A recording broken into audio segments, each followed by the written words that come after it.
Provérbios capítulo 4.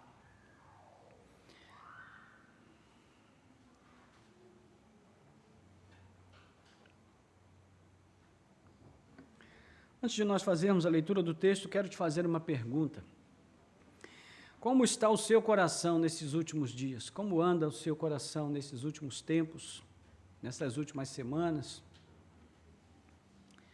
Eu imagino que se você, como a maioria do povo brasileiro, você deve estar andando aí com o seu coração muito aflito, inquieto, ansioso, preocupado. E não é sem razão, há muitos motivos para nós nos preocuparmos. É justificável até que nós tenhamos ansiedade no nosso coração. Mas é importante, irmãos, que nós aprendamos uma lição com a palavra de Deus, que é uma lição tão simples, tão básica, mas que nem sempre nós nos lembramos, não é? Nós precisamos entender e guardar no coração essa verdade de que a nossa pátria não é aqui, irmãos. Nós estamos aqui apenas passando um tempo breve, mas o nosso reino não é deste mundo. Nossa pátria, o nosso lar é celestial. Nossa vocação é para a glória celestial, é para o reino de Cristo. Então, é importante que nós jamais esqueçamos disso, para que nós tenhamos paz, não é? E eu quero ler com você um versículo apenas em Provérbios 4, que à medida que eu ler, você já vai saber do que se trata a nossa meditação nessa noite. Provérbios 4, versículo 23. Eu quero que você leia junto comigo, a uma só voz, este versículo. Chegou lá? Então vamos. De tudo o que se deve guardar, guarde bem o seu coração, porque dele procedem as fontes da vida. Vamos ler de novo? De tudo o que se deve guardar, guarde bem o seu coração, porque dele procedem as fontes da vida. Agora dê uma olhada aí para o seu vizinho e diga para ele, guarde o seu coração. Meus irmãos, hoje pela manhã, nós começamos a nossa jornada pelo Evangelho de Mateus. Levaremos muitos meses estudando nesse Evangelho, e nós temos aí uma tarefa árdua, né? Renato, Guilherme, Danilo, eu estamos incumbidos dessa tarefa de trazer o texto de Mateus da forma mais clara possível para que os irmãos entendam a mensagem de Mateus e a palavra do Senhor. E hoje pela manhã nós falamos que Jesus veio ao mundo trazer um reino, um novo reino, o reino de Deus. E o que é o reino de Deus? Numa definição simples, o reino de Deus é o governo de Deus, o domínio de Deus, sobre aqueles que se submetem a esse reino. Estamos falando de uma conquista e estamos falando de uma entrega. A conquista de um território onde o domínio de Deus controla as ações e as reações, as vontades e os objetivos daquela pessoa que entrega o seu coração a Deus. Não é?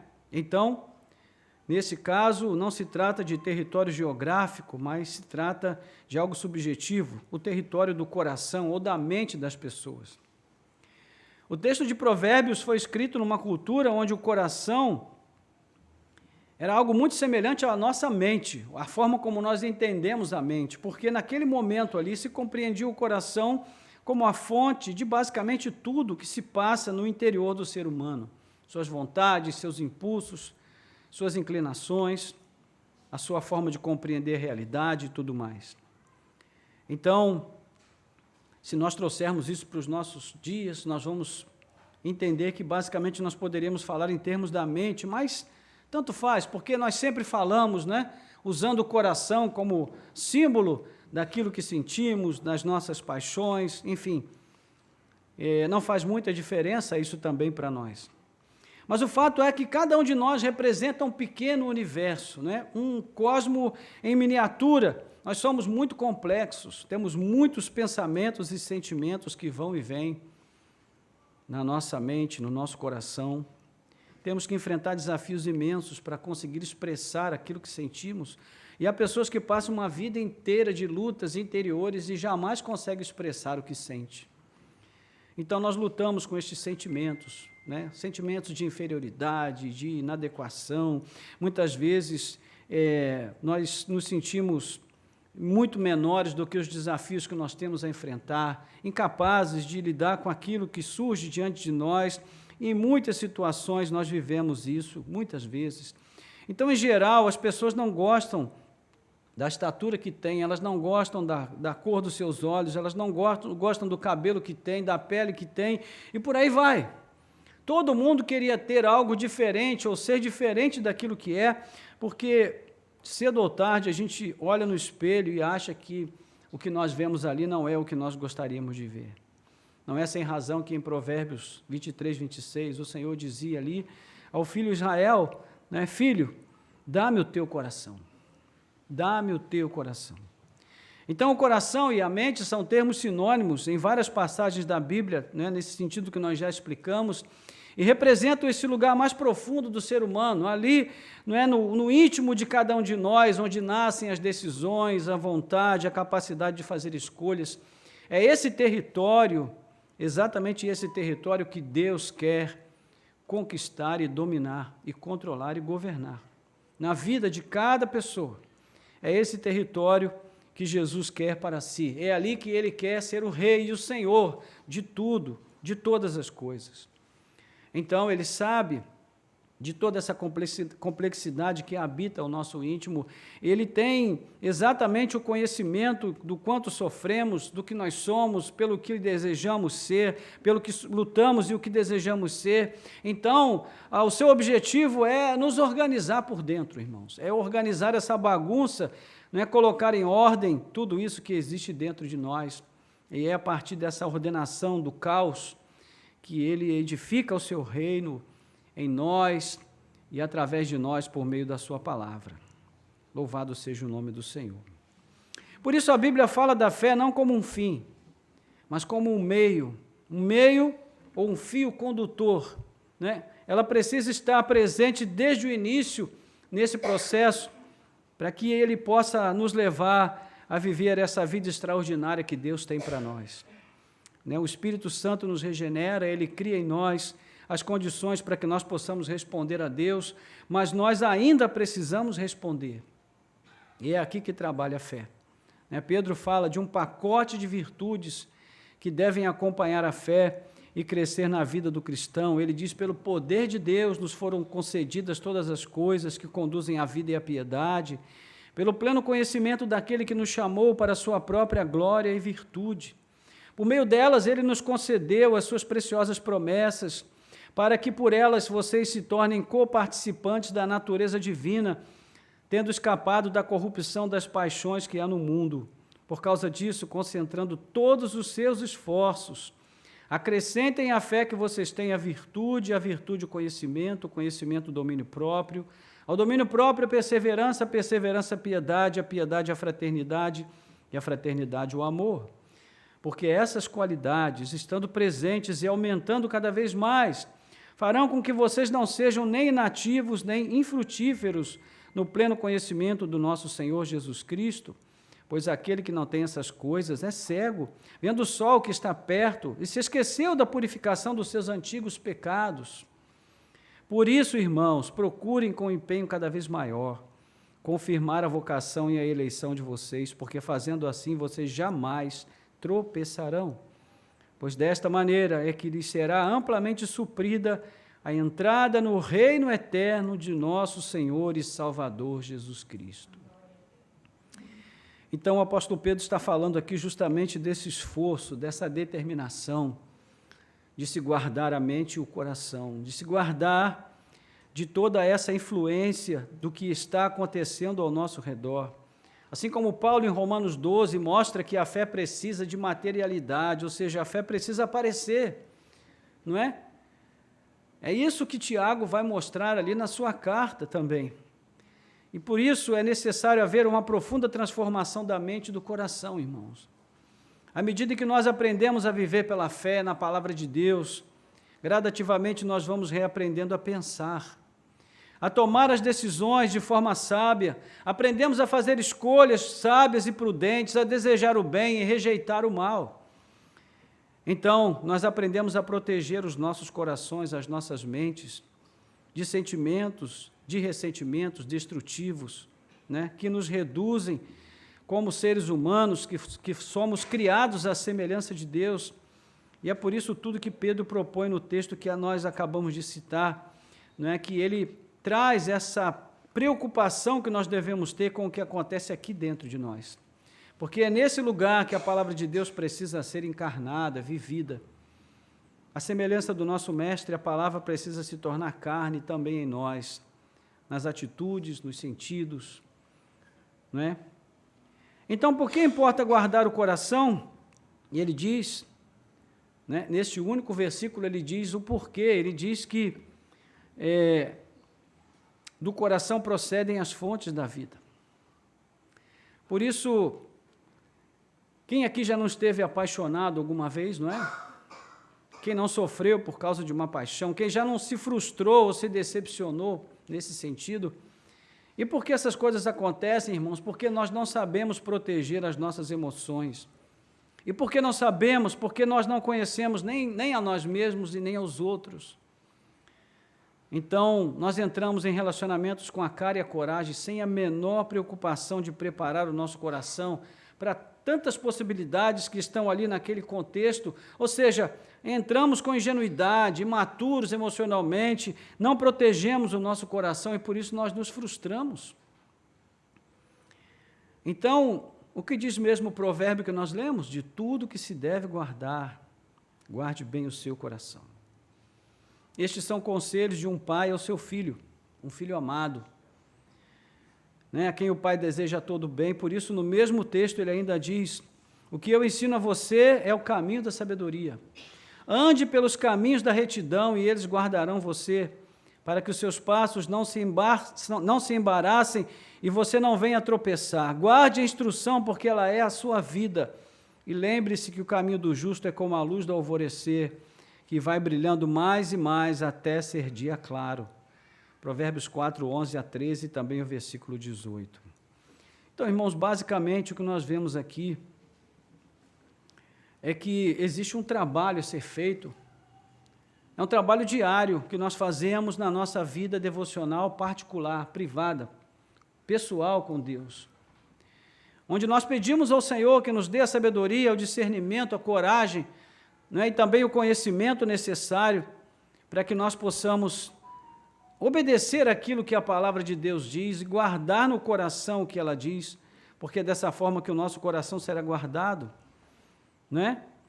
Então, tudo que nós escolhemos, tudo que nós fazemos, o que decidimos conquistar, o que amamos, enfim, tudo que nasce e se desenvolve no nosso íntimo, tudo isso está relacionado à forma como nós guardamos ou não o nosso coração. Se conseguirmos guardar bem o nosso coração, se conseguirmos alimentá-lo de conhecimento que possa torná-lo sábio e da piedade que possa torná-lo humilde, nós poderemos alcançar uma vida vitoriosa sobre o mundo e sobre o pecado.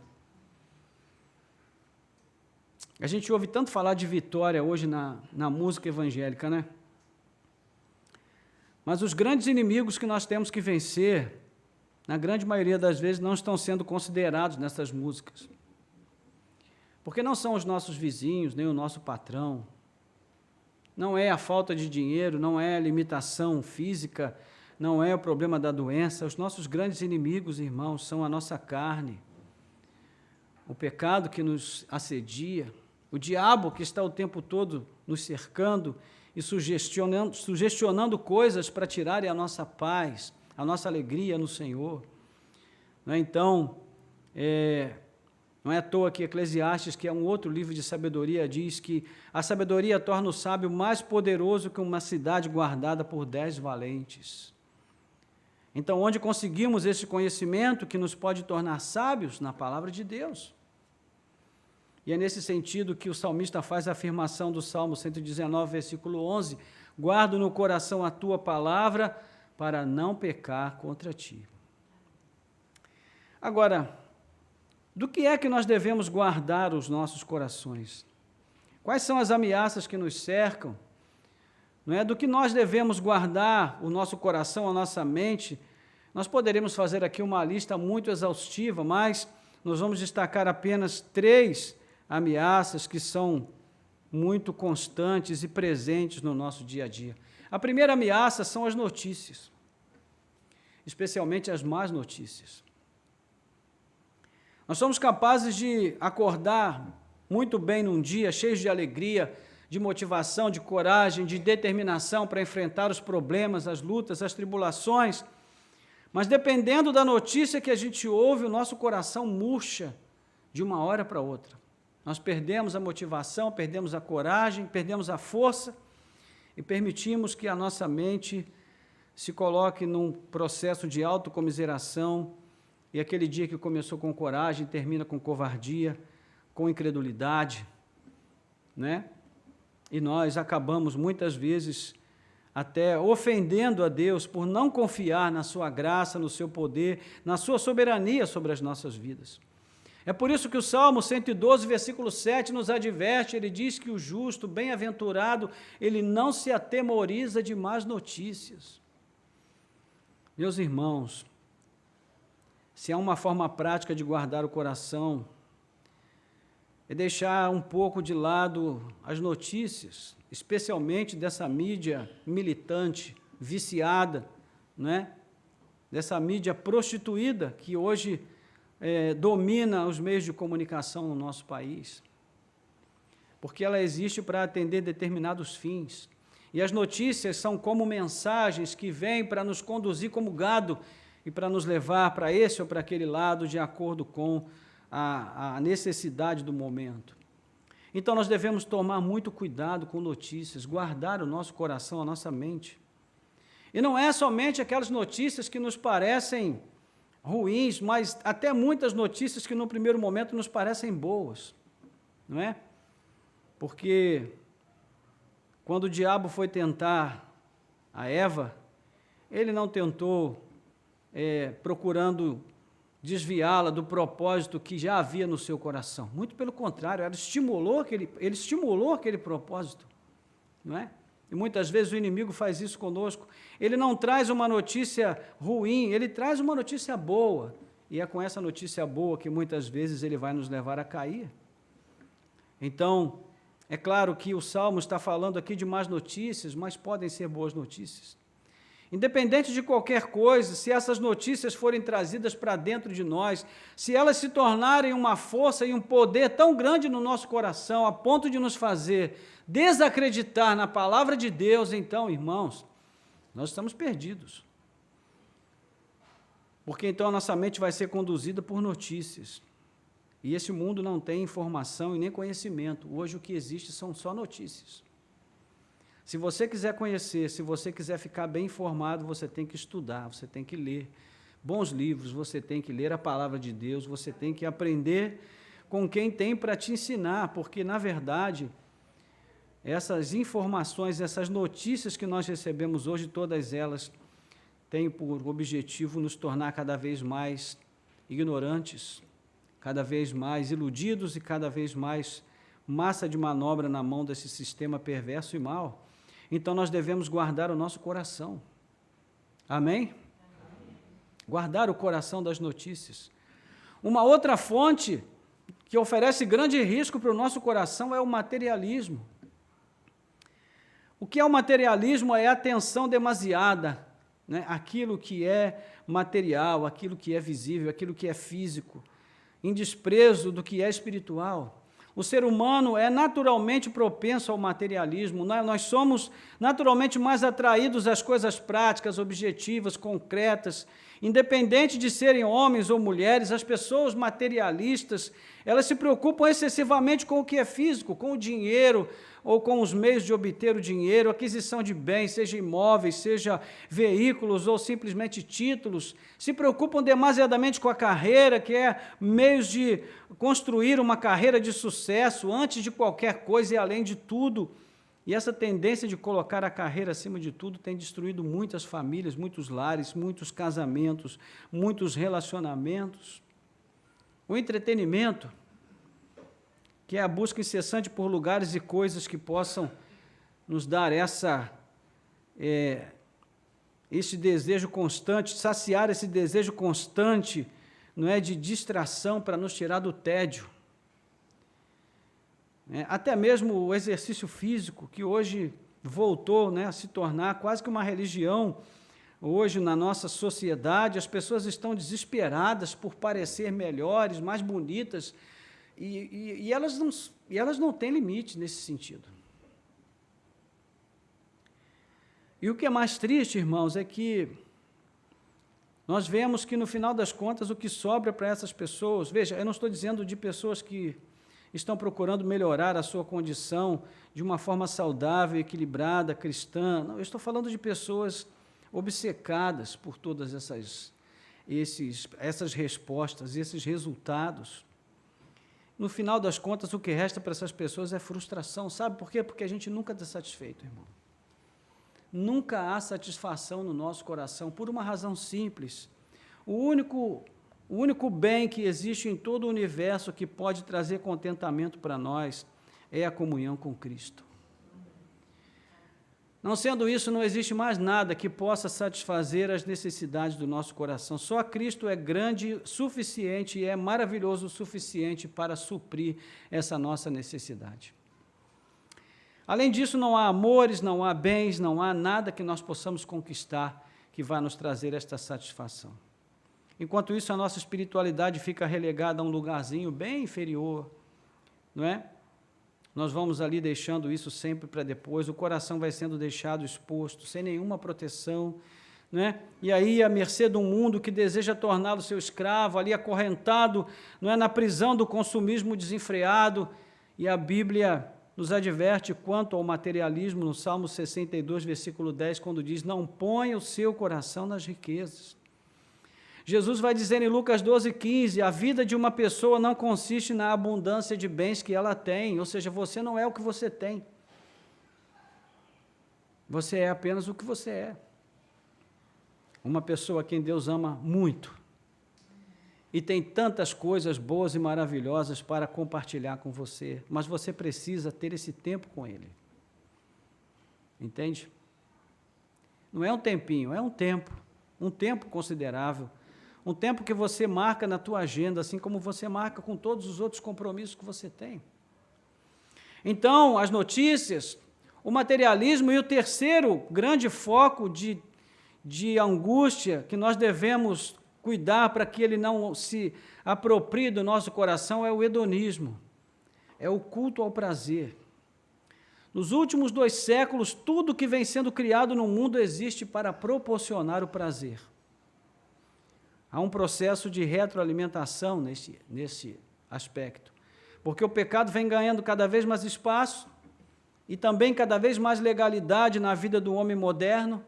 Com isso, ele afasta esse homem do seu Criador a ponto de negar a própria existência de Deus. Consequentemente, esse coração divorciado do Criador jamais encontra pouso e satisfação em qualquer coisa, e por isso ele precisa cada vez mais consumir e possuir coisas, e buscar mais prazer.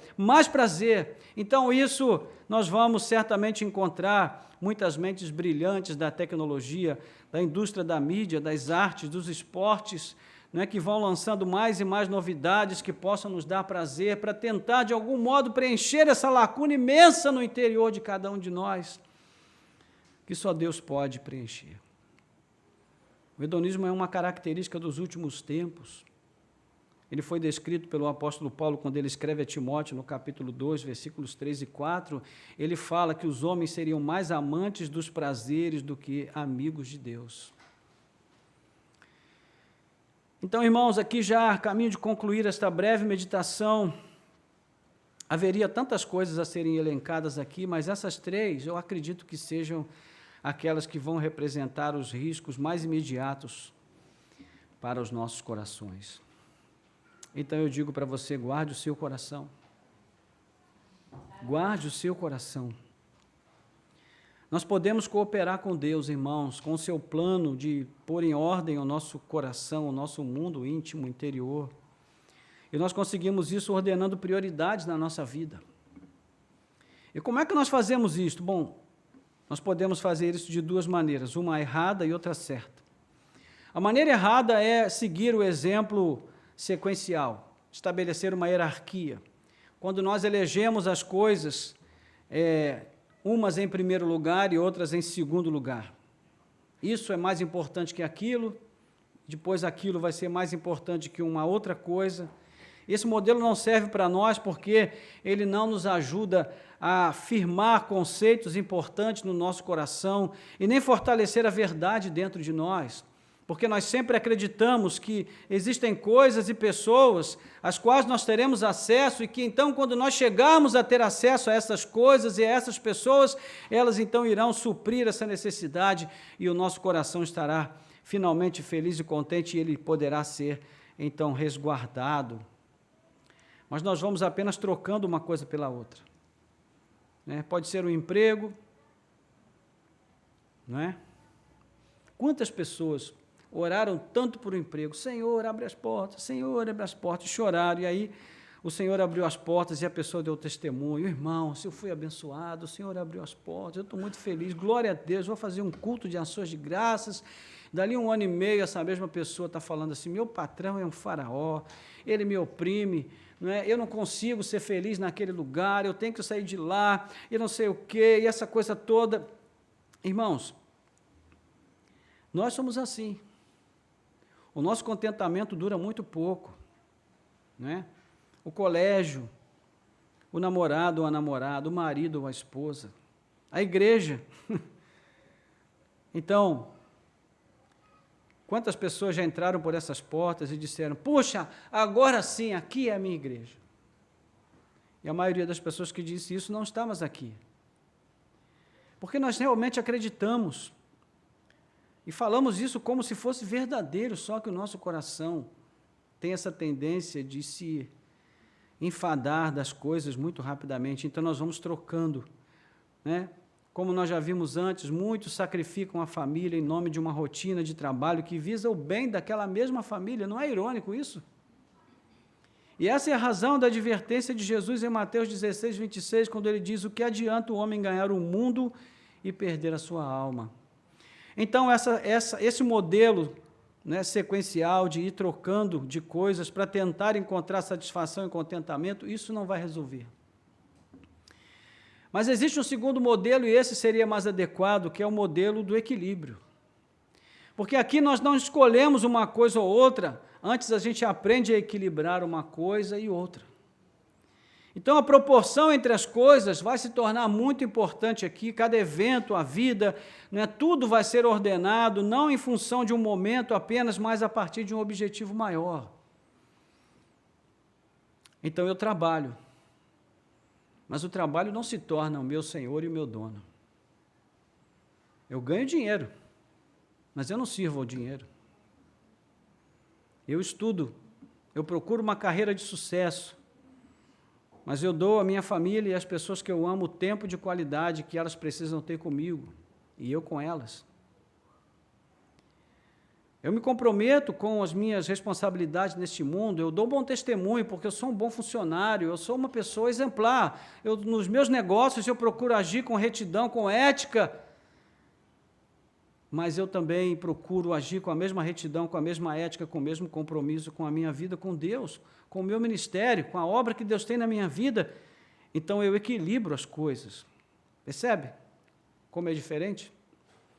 Então, a ausência de crescimento espiritual, pessoal, é causada justamente pelo desequilíbrio entre essas muitas coisas que são importantes nas nossas vidas.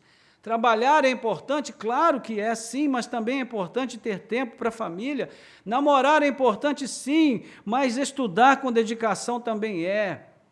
Aproveitar a vida é importante, sim, mas cuidar da saúde espiritual também é. Não podemos ordenar a vida, ó Deus, com Deus sem que nós possamos perceber essa necessidade de ordenar, de arrumar o nosso coração, arrumar as coisas dentro de nós, estabelecer essas prioridades como se fossem, de fato, um processo que se integra, né? Tudo ali é importante, então tudo precisa estar ordenado no seu devido lugar. E aqui, irmãos, a gente pode pensar em situações que Deus usa para nos fazer perceber essas coisas. São os momentos graves da vida. É assim que Deus dá o start, muitas vezes, no nosso íntimo, para a gente perceber que precisa parar e arrumar as coisas. Às vezes Ele usa momentos graves, e é quando nós estamos tão distraídos que Ele nos desperta, permitindo que coisas graves aconteçam na nossa vida para nos fazer repensar. É por isso que Eclesiastes 7,4 diz que o coração do sábio está na casa do luto, mas o coração do tolo está na casa da alegria. Pensamento soturno esse do escritor de Eclesiastes, não é? Não, irmãos. Porque Deus não é contra a alegria e a favor da morte. Não. É que a morte é um momento grave. É um momento que nos leva a pensar na brevidade da vida. Não é? Quando nós descobrimos uma doença importante, começamos a repensar muitas coisas. Não é? Você se lembra no início da pandemia? Que teve de gente procurando parente para se consertar, né? Voltando para a igreja, porque o pessoal pensou assim, meu Deus, a qualquer momento pode ser, minha vida pode acabar. Mas aí a pandemia sossegou, né? O tempo passou, muita gente se foi, mas aqueles que ficaram foram esquecendo de novo, esquecendo, e deixando que a poeira assentasse e a vida espiritual novamente se esfriasse. Então, o salmista diz, antes de ser afligido, eu andava errado, mas agora eu guardo a tua palavra. Salmo 119, versículo 67. No mesmo Salmo, versículo 71, ele diz, eu me alegro nas aflições, né? Eu tenho prazer nas aflições, porque foi sofrendo, foi na tribulação que eu aprendi a guardar a tua palavra. Então, aquilo que antes era uma prioridade passa a ser visto como secundário, e o que era secundário vira prioridade. Não é? Quem assistiu o filme Antes de Partir? Alguém aqui assistiu? Antes de Partir? É um filme muito legal esse filme, né? Porque ele nos fala justamente de pessoas que, num momento de grande sofrimento, começaram a perceber que a vida é muito breve e que a gente deve procurar fazer as coisas importantes, que no caso ali não eram coisas tão importantes, mas eram coisas que eles queriam fazer a vida inteira e sempre adiaram, porque acharam que ia ter tempo suficiente. Mas quando a gente vê que a vida está indo embora, então a gente deixa tudo mais e procura realmente fazer aquelas coisas que estão no nosso coração há tanto tempo e a gente sempre deixou para depois. Então nós podemos fazer as coisas mais importantes se nós aprendermos a disciplinar o nosso tempo de modo a atender cada uma delas, irmãos. Nós precisamos abrir mão de certas urgências na nossa vida, né? Às vezes nossas almas gritam dentro de nós com sede de Deus, mas porque nós não sabemos ouvir a essa voz, nós nos cercamos de entretenimento, nós buscamos saciar essa sede de outras maneiras, não é? Mas, como nós acabamos de cantar aqui, só Cristo pode saciar essa sede. Os momentos graves servem para nos ensinar a ouvir a voz de Deus lá no nosso coração e sabermos que Ele chama cada um de nós o tempo todo. Por isso interessa, irmãos, que Ele nos repreenda, que Ele nos discipline, que Ele nos chame, como Ele fez com o povo no deserto. Em Deuteronômio 8, Ele diz, eu fiz com que vocês andassem por aqui, que vocês vivessem esse tempo de aflição, para que vocês aprendessem só uma coisa, que nem só de pão viverá o homem, mas de toda palavra que procede da boca de Deus. Então, fato é que muitas pessoas passam pela vida, né, e vivem toda a vida abusando do que faz mal, e elas sabem disso, né? Às vezes você chega para aquela pessoa que está ali no churrasco, comendo aquela gordura, que você sabe que vai matar ela, aí você fala com ela assim, olha, você não devia comer isso. Ela fala, não, mas essa é a melhor parte. Não é?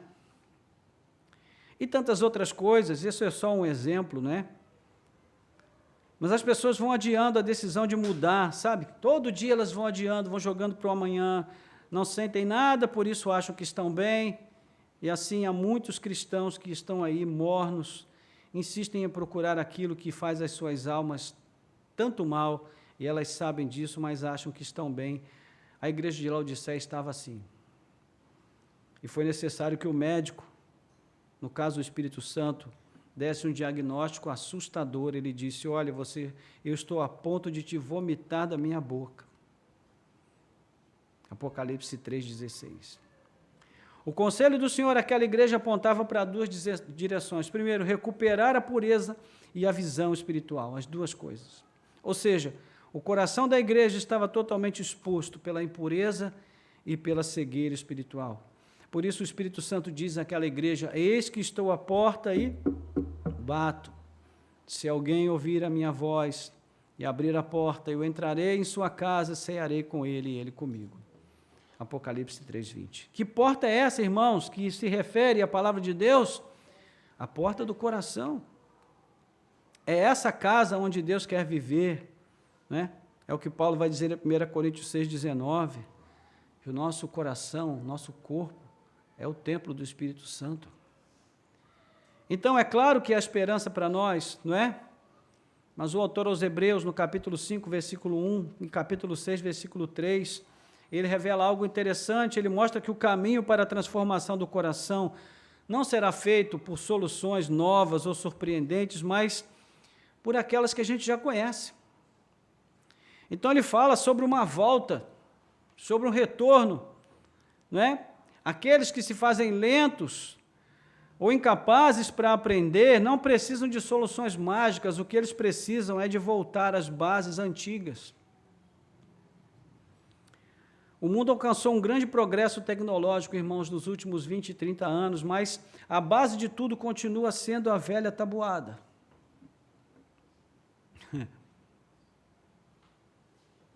Engraçado que eu me dei conta disso, nem foi lendo a Bíblia, não. Foi quando estudei, né, eu fiz o 2º grau profissionalizante e tinha estatística. E eu sabia todas as fórmulas da estatística, mas sabe onde é que eu errava no fim? Na tabuada. Esquecia quanto era 7 vezes 8, ou 9 vezes 7, e aí o resultado saía errado. E aí eu levava lá para o professor, poxa, professor, fiz tudo certo aqui, ó, a fórmula, tudo certinho. Ele falou, você só errou na tabuada. Então, irmãos, é importante saber a tabuada sempre. Se nós dissecarmos o computador mais moderno que existe, nós vamos chegar ao ábaco de pedra e o seu velho sistema binário. No fundo, o homem nunca inventou nada. Ele só desenvolveu aquilo que Deus criou. Somente. Existem verdades que nunca vão mudar. E a palavra de Deus, acima de tudo, é essa verdade imutável. Por excelência, ela é infalível e inerrante.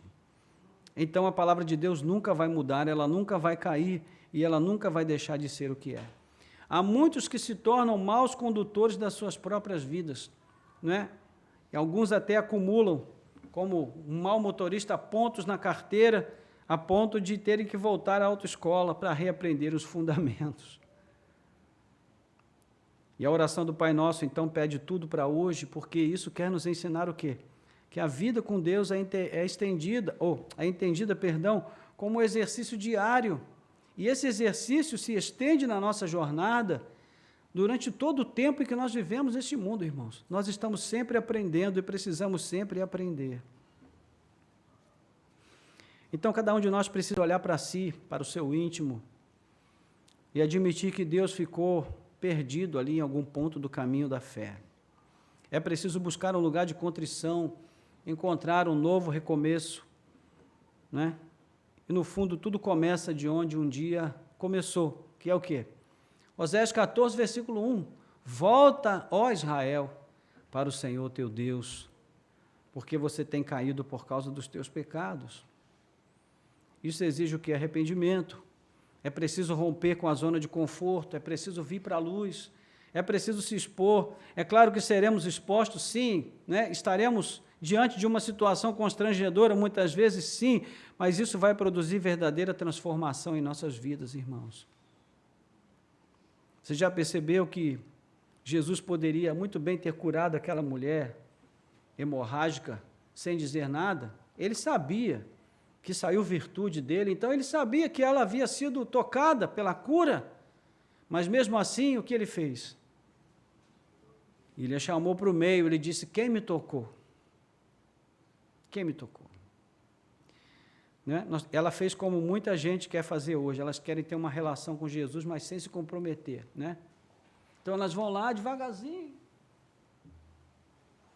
querem tocar, mas não querem ser reconhecidas, não querem ser apresentadas, não querem se expor. Não, com Jesus a gente tem que vir para o meio. Foi a mesma coisa que ele fez com aquele homem com a mão ressequida, lembra? Diz o texto que o Jesus chamou o homem para o meio. Não é? E por que Jesus faz isso, irmãos? Porque ele, quando quis nos amar, quando ele quis ter um relacionamento conosco, ele se expôs. Ele veio a este mundo, ele foi pendurado numa cruz, totalmente exposto, nu, para trazer a vida a cada um de nós. Então, é claro que nós também seremos expostos, mas isso será cura e transformação para as nossas vidas. E para concluir, eu pergunto, como Jesus guardou o seu coração? Como ele fez isso? Bem, a Bíblia não nos diz como, com clareza, mas se nós observarmos algumas das suas declarações, nós podemos ter uma boa ideia. Né? Primeiro, Jesus se alimentava da vontade de Deus.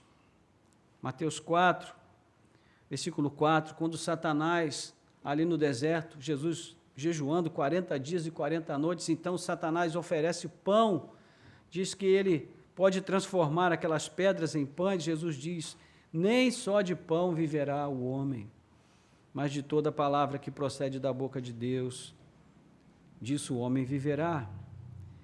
Então percebe, onde Israel falhou, Jesus obedeceu, não é? Primeiro a vontade de Deus. Jesus também tinha plena consciência de que o seu reino não era daqui. Quando ele conversa com Pilatos, e Pilatos pergunta para ele, você é rei? E vai ali fustigando, desafiando Jesus. Jesus diz, meu reino não é deste mundo, se fosse, eu agora pediria ao meu Pai e ele enviaria legiões de anjos que me livrariam deste momento. Meu reino não é daqui. Terceiro, ele vivia plenamente convicto da soberania do Pai e da perfeição dos seus propósitos. Com o mesmo Pilatos, quando Pilatos diz, você não sabe que eu tenho o poder de te soltar, Jesus falou, você não teria nenhum poder sobre mim se do céu não te fosse dado. Ou seja, tudo que está acontecendo aqui, Pilatos, faz parte de um plano maior do que você, faz parte do plano do meu Pai.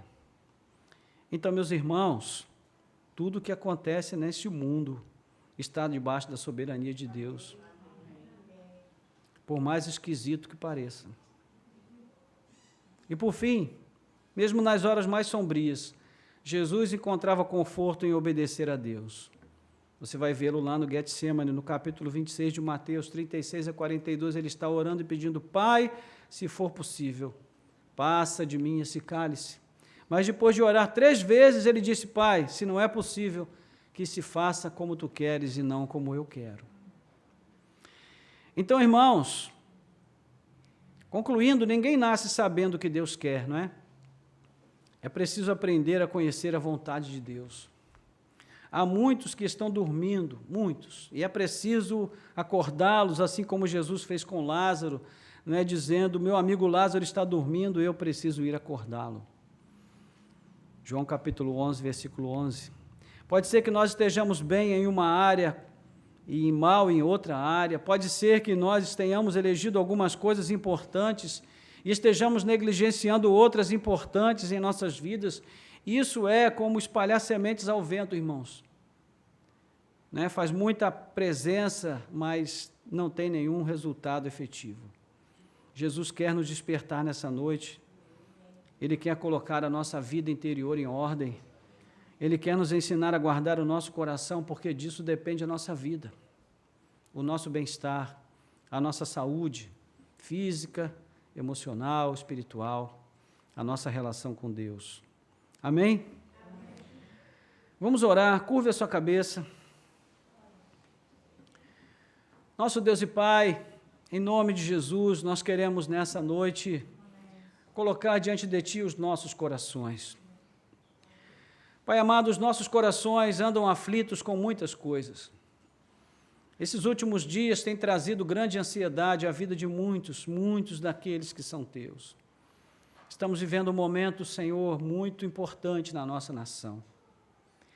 E muitos de nós, Senhor, têm tido dificuldade de controlar a ansiedade, de guardar o seu coração, para não perder, Senhor, o direcionamento claro que a Tua palavra nos dá, de que o Senhor está sentado no alto e sublime trono, e de que desse sublime trono o Senhor governa tudo e a todos no universo inteiro, inclusive nesse pequeno planetinha que nós chamamos de mundo, que para o Senhor é menos do que um grão de areia. Senhor, aqui o Senhor elegeu um povo para salvá-lo, porque o Senhor é bom e misericordioso. Ó Deus, aqui neste pequeno mundo o Senhor enviou o Teu Filho amado para que Ele viesse nos ensinar o caminho que conduz à vida eterna, para que Ele viesse nos libertar do império das trevas, do poder do pecado, da maldição da lei e também, Senhor, da condenação eterna. Ele veio para nos dar vida e vida em abundância. Então, Senhor, ajuda-nos, para que nós possamos guardar no coração, ó Deus, estas verdades imutáveis, ó Deus, e inabaláveis da Tua palavra, para que nós não nos percamos, Senhor, nesses momentos que nós vivemos neste mundo, ainda que momentos graves e importantes, não podem definir a nossa fé e nem, ó Deus, mudar a nossa esperança. Nós só podemos olhar para o Senhor, só podemos esperar do Senhor e só podemos confiar no Senhor. Então, Senhor, ajuda-nos a guardar os nossos corações, a guardá-los das más notícias, a guardá-los do materialismo deste mundo, do hedonismo deste mundo, que nós possamos, ó Deus, alimentá-los com a Tua palavra diariamente, ó Deus, que nós possamos regar este alimento, esta semente com a oração, com uma vida devocional, ó Deus, verdadeira e efetiva no nosso dia a dia, ó Pai, assim como nós nos alimentamos do pão físico, ó Deus, do alimento que traz nutrientes para o nosso corpo físico, que nós possamos também aprender a nos alimentar da comunhão contigo diariamente, para que a nossa alma seja suprida de cada necessidade que ela tem, e ela encontre contentamento, pouso, segurança e descanso na Tua presença bendita, Senhor. Ó Deus, ajuda-nos, portanto, a guardar assim os nossos corações. Nós Te pedimos, ó Deus, com gratidão e louvor, em nome de Jesus. Amém. Amém. Glória a Deus. Bendito seja o nome do Senhor.